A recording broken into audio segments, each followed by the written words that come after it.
has the same problem than us, the Sankara family. I want to name her, that's Laurent Gbagbo daughter tonight. Thank you. She came from Atlanta. Next, after her, it will be our brother rather, from Sierra Leone.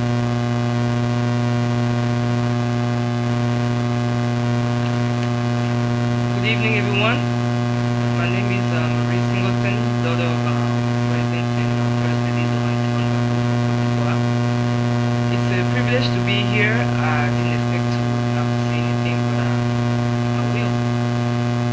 Again, it's a privilege to be here, to be part of this movement to change the fate of Africa.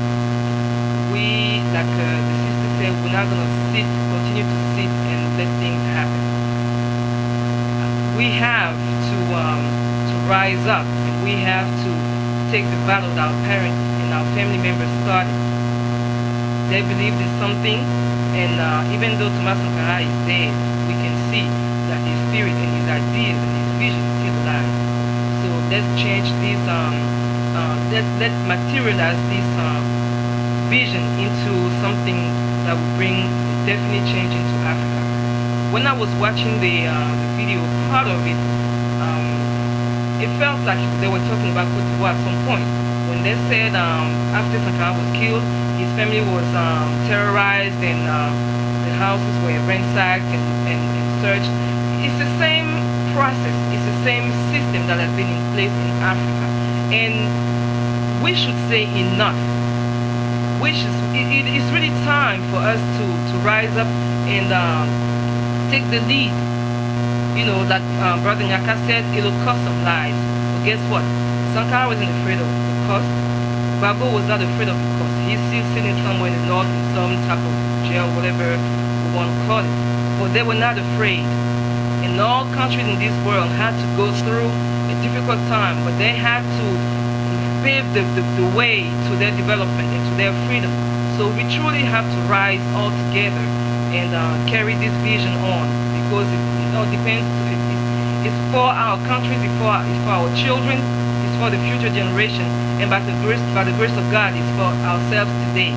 It doesn't have to be in the next 20 years, but it can happen today, provided we get up and do what we have to do. So again, I thank the Sankara family for taking the time to keep the vision alive and know that you're not alone. I don't see all this as negative. I see this as a necessary sacrifice. We are willing, as family members, to pay the price for our continent, for our countries, for our children, and let's not be afraid, because it will happen in the name of Jesus.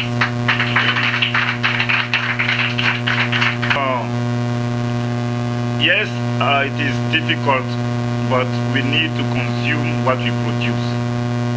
Sankara said it, Nkrumah said it, our leaders, Dr. King, Marcus Garvey, all the people who care about Africa and the global African diaspora, they understood that we need to be the owners of what we consume, so that we can be the masters of our own destiny. I was a journalist back home for 8 years, and I could see, right? I could see how the international media were manipulated. I've seen that. When they receive orders from the government. But when I was there, sometimes they want to give us the complex, because maybe we're black and we're African, that we don't know what is real journalism. So then we heard that. And then when I was writing in Gbagbo's newspaper, we were doing the struggle, and they were telling us that no, this is not how you should write. But at the same time, when we see how they do the news, you know that they were manipulating the news. So we tried to do what we could do, and then since I've been living here in America, and because I have that passion, and then God gave me the grace to have a sense of service for my community, I try to see the things that are lacking in our organization. And this is how, 4 years ago, we decided to launch that forum, the Revival of Pan-Africanism Forum. And we tried, and this year we resumed that forum And then, like I said, in partnership with the Sankara's family, many other friends, and then Mrs. Singleton, and then you came to the last conference, my friend Trevor. So now, this is the forum to engage a permanent conversation about Pan-Africanism, about our destiny. But besides that, we need to control our news organization. And there are so many news organizations that exist from of Western powers, and then we see Africans trying, and people of the global African diaspora, they're trying. But maybe I can be wrong. I don't say that I've seen all the website on internet, but you will see Nigerian news here, Ethiopian newspapers here, Sierra Leone newspaper, and Ivorian newspaper. But we wanted to contribute to the Africa Centers News Organization, and then we launched 2 years ago African Diplomacy.com, so that we can give an opportunity to our diplomats, because they don't have any tribune. You can check on internet. We can engage the African diaspora. We can connect different members of the global African diaspora. We can talk about the regional economic integration, and we can talk about the diplomacy engaged by world powers vis-à-vis Africa. What we're doing, and then last week we revamped the site, we upgraded the site, which seemed to be one of the greatest portals on African news. It is owned and controlled by somebody who is not African. He might care about Africa, but for me it was a shock. And then that's why the penny I can get, the energy I can get, I put that in the development of that from the Ivory Coast. And he has Jacques Roger Restois, that's his show, but I think it started with Afrique Media, n'est-ce pas? Yes, Afrique Media. So we need, internet is there. You can create your blog, you can create your news organization, and then we have to take advantage of the revolution in internet, so that we can create a permanent conversation about what we do, so that we can own the debate, or we can own the discourse about our destiny. But if we don't do it, the same thing they did with Thomas Sankara before they kill him. They say Sankara he has paranoia. It means that he was not mentally stable. And I remember Obama and the American leaders saying the same thing about Gbagbo. And I know they say the same thing about Lumumba. And I know they say the same thing about Kwame Nkrumah. That's the same pattern. They want to destroy you. They have to do the assassination of character. And then in the media, if you want, I know you're a very knowledgeable person, you can go in the 60s and see what they were saying about Kwame Nkrumah. You will be so shocked. You go, you see the same thing they were saying about Lumumba. You compare that with what they say about Gbagbo, about Gaddafi, and about Sankara, the same exact thing. So that's why we need to be. If I have a call, we need to have one of my friends said that revolt, that individual revolt we need to have. We need to be revolted against our circumstances, against the fact that we're not able. We need to fight against God. We need to fight against Satan. We need to fight against our faith. We need to fight against imperialism. We need to fight against all the forces that seem to be preventing us to do simple things we can do. Because that site, we did not put millions in that site. But the site is still around. It is not one of the greatest sites. But if a few people can do that, imagine if we can come together as one, we can achieve many great things. This is what I can say about that project. Hi, good evening. My name is Leo Nyawaba here at Sikanawa, and I'm from the Ivory Coast. I'm with an organization that we put together called Compagnie in the French, Cri Pan-Africain, USA, but in English we translate Pan-African Council for the Ivorian Resistance.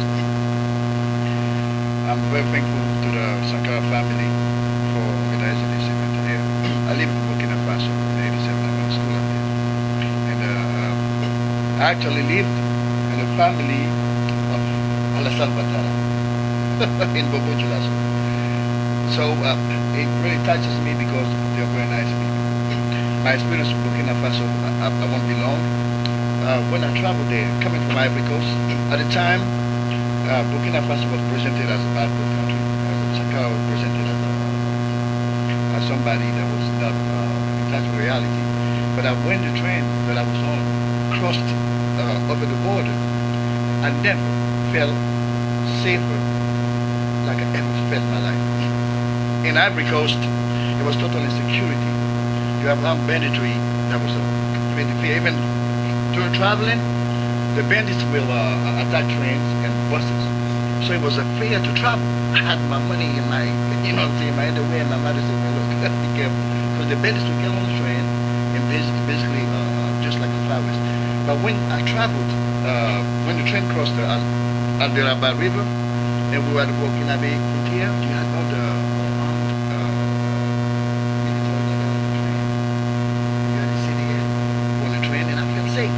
the same evening, when I went to the movie theater, you had armed, there were no armed military to scare the people, but to protect the people. They had the sense of safety.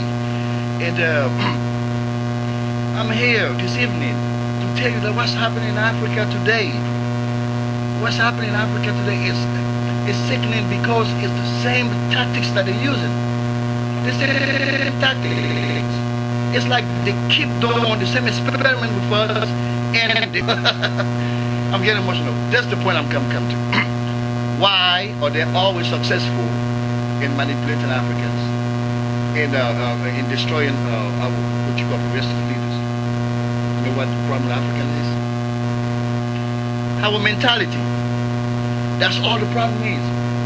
It's a problem mentality, how we thinking and how we acting. We can have all these conferences, we can gather, we can talk all the good talk, but when it comes to acting, how do we react to each other? What's your brother? What's your name? If I say, Bamara, look, we got to come together and strategize this struggle, how we going to do? So I can sit with you because I don't like you send emails around, you curse us out. You know, when people are not prioritized, they're not putting what's the most important about us. When we're so concerned about self, when it's all about me, you know, what's the problem with Africans? We talk, you know what I'm saying, but when it comes to acting, we're scared, we're afraid. You know, somebody come, look, forget about this, I got some money for you. And you see all the leaders, the so-called leaders, you know what I'm saying? Blaise Compaoré was there with Sankara. But they show him the money, and look what happened. So, to conclude this, like I said, I introduced myself to the Pan-African Council for the Ivorian Resistance. We're trying to organize. I called all my Ivorian brothers in the conference and said, look, why we say something happened in our country, we got 20 organizations, why can't we have one? At the conference it was about 6 organizations, and we ended up with nothing. You know? This is the problem. Africans, we got to learn how to work in togetherness. We got to focus on what's the most important. See, I like to provoke people. See, I'll provoke you, and I want to see where you are. But the point is, what's the most important? Is it because I curse you out, or is it because Ufwebwanyi killed Sankara, or participated in the killing of Sankara? He participated in the destabilization of Liberia. He supported Foday Sankoh in what you call. He was with Jonas Savimbi in Angola. We destabilized the entire region. Now, what's happening in our country? It's exactly the curse. They say Ivory Coast is a blessed country. No, it's a cursed country because they stabilized the entire region. So everything is coming back to Ivory Coast. But I want you to know it's not a spirit of revenge. Don't say, well, we're happy it happened to Ivory Coast, because we got to save Ivory Coast, to save Burkina Faso, to save the entire continent of Africa. So let's act, not just talk. Let's get together and let's change the way we think, because that's where the problem is. Thank you, and I appreciate the opportunity.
parler de etc. etc. We talk about any other. La liste est longue.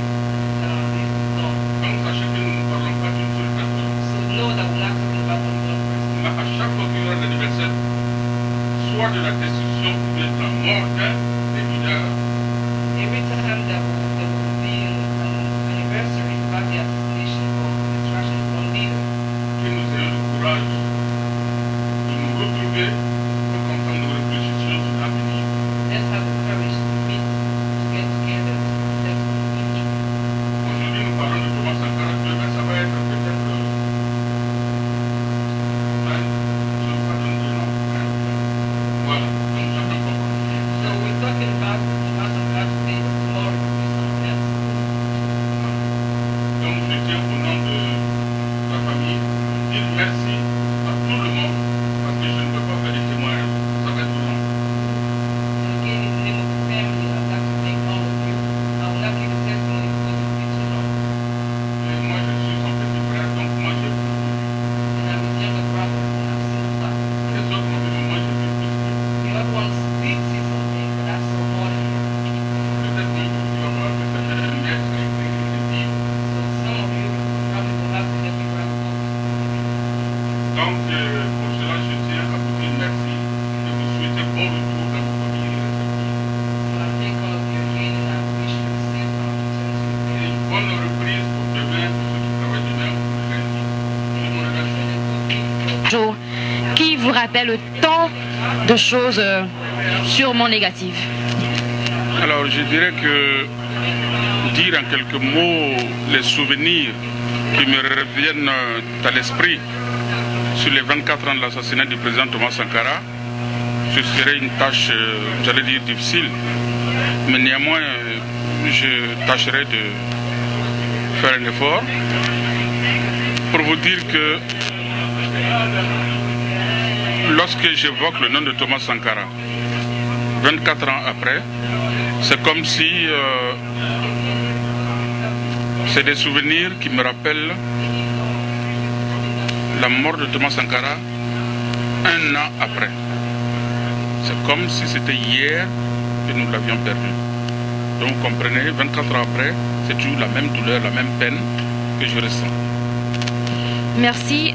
Dites-nous, en tant que petit frère de Thomas Sankara, aviez-vous eu des difficultés avec le nouveau régime qui s'est installé juste après son assassinat en 87? Ah oui, tout à fait. J'ai eu d'énormes difficultés. L'une des raisons pour laquelle je me retrouve ici aux États-Unis, c'est parce que mes conditions de vie étaient difficiles dans mon pays. Voilà. Donc j'ai eu vraiment des difficultés avec le régime.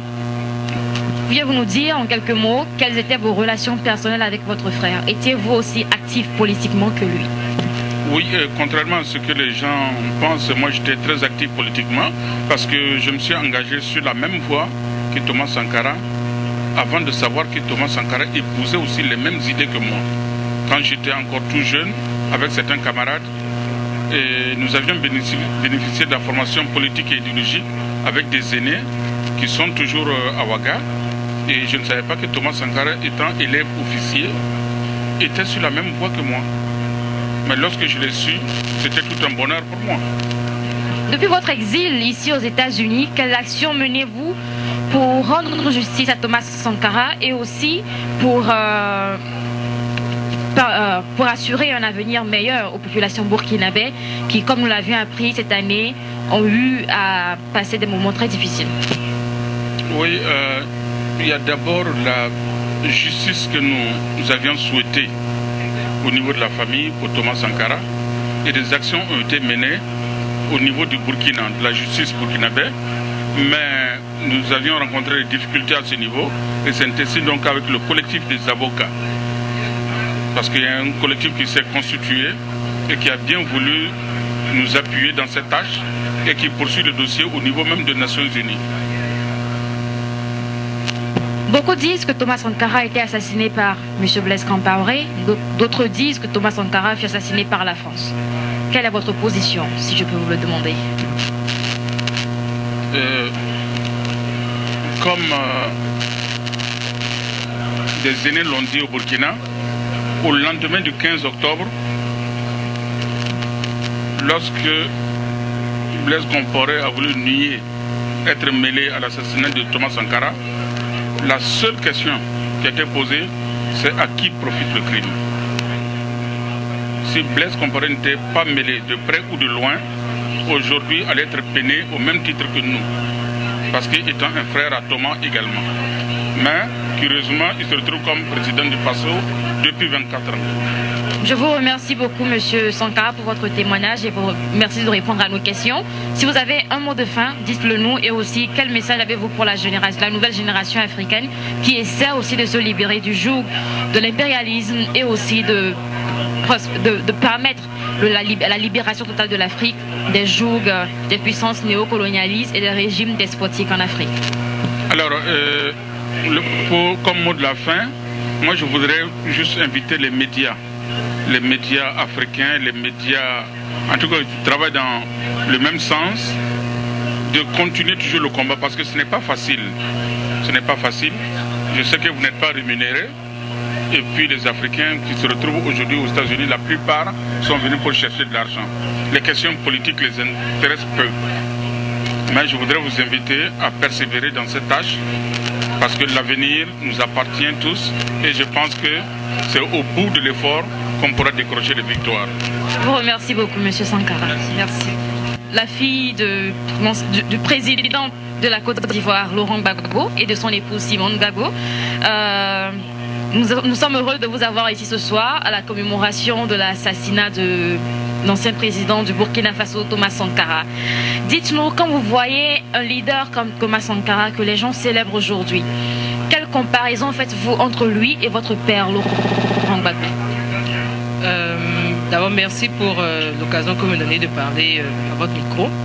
Je voudrais dire que je vois d'abord la détermination de ces deux individus-là qui croient en l'indépendance de l'Afrique, qui croient aux capacités et aux ressources de l'Afrique et qui ont choisi délibérément de travailler pour que les Africains bénéficient de leurs ressources et une meilleure vie. Et donc, c'est d'abord la première comparaison que je fais. Je vois aussi des gens qui ont dit que quel que soit le prix à payer pour que ce changement-là se passe, ben, ils paieront le prix. Et malheureusement, pour Thomas Sankara, il en est mort, mais son esprit vit parce que la vision vit toujours. Et nous prions que le Dieu qui a protégé Laurent et Simone Gbagbo le 11 avril continue, et nous savons qu'il continue de les protéger pour que ce ne soit pas un assassinat de plus dans l'histoire de l'Afrique. Parce que l'Afrique en a eu assez de ces assassinats et l'Afrique a besoin de dépasser ce stade. Donc c'est ça que nous espérons. Pensez-vous que le président Laurent Gbagbo a été épargné, sa vie a été épargnée parce que dans le monde contemporain, nous avons beaucoup plus accès aux médias et que les gens sont plus informés et que la situation ivoirienne était extrêmement médiatisée? Pensez-vous que la médiatisation de la situation ivoirienne a quelque chose à voir avec son non-assassinat? Vous savez, moi, je rends gloire à Dieu pour tout. Dieu est la base, le fondement de toutes choses. Et donc, je rendrai gloire à Dieu pour leur vie. Parce que c'est Dieu qui a voulu qu'ils demeurent en vie et que personne, à part malheureusement le ministre Tagro Désiré, qui n'a été touché. C'est vrai qu'ils sont détenus, certains sont dans des conditions pas très bonnes, mais ils sont en vie. Et je sais que c'est pour la gloire de Dieu. C'est parce que personne ne meurt si Dieu ne le permet de toute façon. Donc c'est d'abord pour cette raison-là. Deuxièmement, si on veut parler sur le plan naturel, je dirais que qu'on le veuille ou non, Laurent Gbagbo incarne la démocratie en Côte d'Ivoire. Il incarne le changement en Côte d'Ivoire. Et parallèlement à Thomas Sankara, qui n'a fait que 4 ans, il a quand même travaillé dans la clandestinité pendant des années avant d'être président. Donc ça lui fait quand même un parcours de plus de 30 ans en politique et ça ne s'efface pas aussi facilement. Même si ses adversaires auraient voulu l'assassiner, ça ne s'efface pas aussi facilement parce que, comme quelqu'un l'a dit, si on veut même considérer qu'il n'a remporté que 46% du scrutin, c'est quand même 46% d'Ivoiriens et ce n'est pas négligeable. Donc, d'un point de vue naturel, c'est ça, c'est ce que je peux dire. En Laurent Gbagbo, nous voyons un leader, un grand panafricaniste, un exemple, un monsieur exemplaire. Mais vous voyez en lui un père. Dites-nous comment vous êtes-vous ressenti dans cette condition, comment vous ressentez-vous présentement que vos parents soient en géol sous le règne de Blaise Compaoré.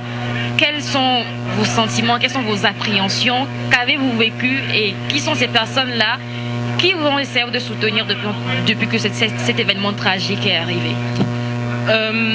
Je tiens ma force de ce que je crois en leur vision. Ce n'est pas facile du tout.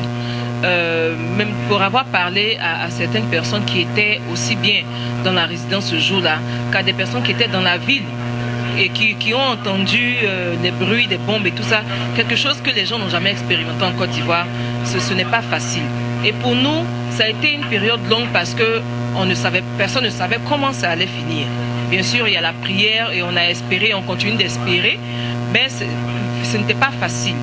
Mais très vite, la vision a pris le dessus.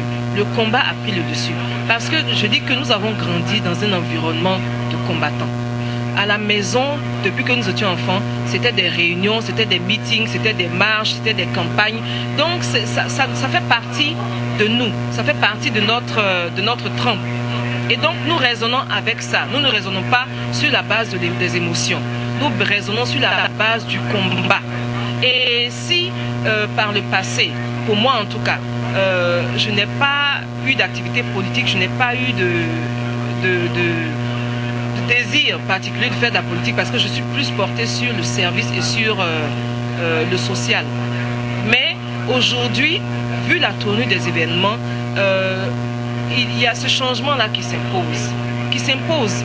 C'est même pas une question de désir, mais ça s'impose. Il faut un porte-voix, surtout que tout le monde est détenu. Les leaders du parti, non seulement Laurent Gbagbo, son épouse, mais mon frère aîné Michel, mais même les leaders du FPI, les leaders de la LMP sont détenus. Donc tout le monde à son niveau doit ressentir cette obligation-là de prendre les devants des choses là où il se trouve. C'est un devoir de citoyen. Ma question suivante, c'est est-ce que vous avez des nouvelles de votre parent depuis qu'ils ont été arrêtés? Nous avons quelques nouvelles parce que les avocats ont fini par obtenir les droits de visite. Donc ils ont pu faire quelques visites, leur parler, les voir. On a même eu quelques photos, on a eu quelques courriers et tout ça. Mais le gouvernement Ouattara n'a pas encore permis que nous les voyions. N'a pas encore permis que nous puissions leur parler. Nous attendons toujours la délivrance des permis de visite et des permis de communication. Mais c'est une aberration. Parce que ils ne peuvent pas se prétendre démocrates et ne pas permettre que ces détenus-là puissent parler à leur famille. Il y a un minimum de décence, il y a un minimum d'humanisme qu'il faut avoir. Et ce gouvernement-là ne fait pas montre de cela. Nous avions appris que le président de la CPI serait en Côte d'Ivoire aujourd'hui pour analyser la situation et extradier Laurent Gbagbo pour le poursuivre pour crime contre l'humanité. Qu'avez-vous à dire par rapport à cela? J'espère qu'il mettra sur son agenda Alassane Ouattara, Soro Guillaume et tous les autres chefs de la rébellion qui ne se cachent même pas en Côte d'Ivoire. J'espère qu'il aura la décence d'aller à la source du problème, c'est-à-dire le 19 septembre 2002. Qu'il ait la décence et l'honnêteté intellectuelle de partir à la source et de prendre toute personne impliquée. S'il estime que Laurent Gbagbo fait partie de ces gens-là, qu'il fasse son travail, mais qu'il prenne tout le monde et qu'il soit équitable dans son travail. Merci beaucoup Marie Singleton pour votre interview.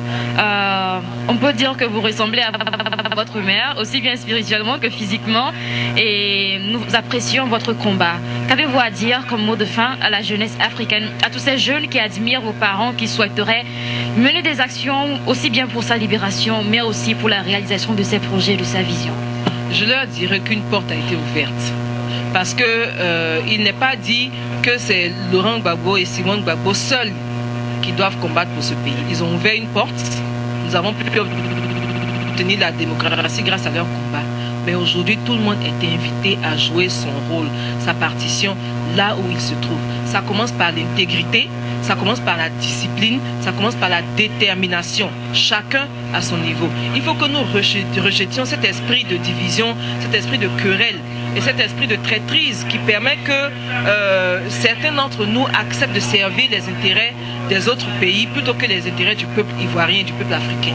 Chacun à son niveau doit être déterminé à avoir en lui cette intégrité-là vis-à-vis du peuple, cet amour même vis-à-vis de son peuple.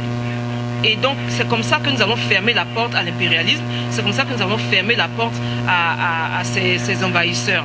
Donc, j'encourage chacun à se sentir concerné et à faire sa part de travail là où il se trouve.